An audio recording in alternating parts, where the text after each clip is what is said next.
भाग 1 परिचय इंट्रोडक्शन। स्थान एक छोटे से गांव का नाम था शिवपुर, जो हरे भरे खेतों और पहाड़ियों से घिरा हुआ था। गांव में शांति और सुकून था, लेकिन वहां के लोग गरीब थे और जीवन की कठिनाइयों से जूझते थे।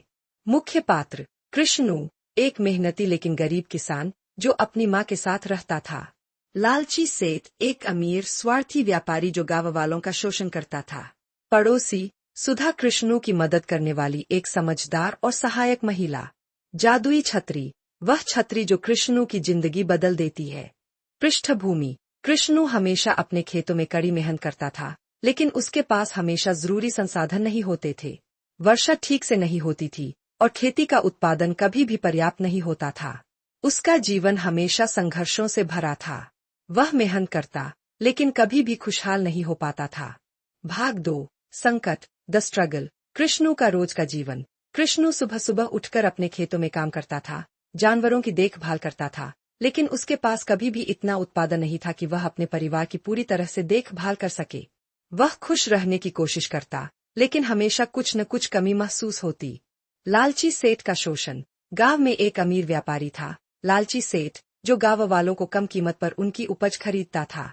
सेठ का उद्देश्य सिर्फ अपने लाभ को बढ़ाना था। कृष्णू और अन्य किसान उसके पास अपनी फसल बेचने के लिए मजबूर थे, क्योंकि उनके पास कोई विकल्प नहीं था। सेठ ने हमेशा किसानों का शोषण किया और उनके साथ नाइंसाफी की। कृष्णू की समस्या। एक दिन कृष्णू की फसल फिर से नष्ट हो जाती है और वह अपनी मां के साथ भूखा रहता है। उसका दिल टूट चुका था और उसे लगता था कि कोई भी उपाय उसकी जिंदगी को बेहतर नहीं बना सकता। तब वह गांव के मंदिर जाता है और भगवान से प्रार्थना करता है, हे भगवान, मेरी मदद करो, कृपया मेरी किस्मत बदल दो। भाग 3 जादू की छतरी द मैजिकल अम्ब्रेला। जादुई छतरी का आगमन। एक दिन कृष्णू मंदिर से लौट रहा था तो रास्ते में उसे एक बूढ़ा आदमी मिला। वह आदमी न तो गरीब था और न ही अमीर, लेकिन उसके पास एक अजीब सी छतरी थी। वह आदमी कृष्णू से कहता है, यह छतरी तुम्हारे जीवन को बदल देगी। अगर तुम इसका सही तरीके से इस्तेमाल करोगे तो तुम्हारी सभी समस्याएं हल हो जाएंगी। कृष्णू को विश्वास नहीं हुआ, लेकिन वह उस छतरी को लेकर घर वापस आ गया। वह रात को उस छतरी को खोलता है और अचानक उसकी आंखों के सामने चमत्कार होता है। छतरी से बारिश शुरू हो जाती है और उसके खेत हरे भरे हो जाते हैं। अगले ही दिन कृष्णू के खेत में हरियाली छा जाती है और उसकी फसलें ताजगी से भर जाती है। पहली सफलता। कृष्णू के खेतों में बहुत तेजी से फसल उगने लगती है और वह बहुत खुश होता है। वह समझ नहीं पाता कि यह सब कैसे हुआ, लेकिन वह यह जानता है कि यह छतरी उसकी मदद करने वाली है। भाग 4 लालच और धोखा ग्रीड एंड बिट्रेल। कृष्णू की समृद्धि। कृष्णू अब एक समृद्ध किसान बन जाता है।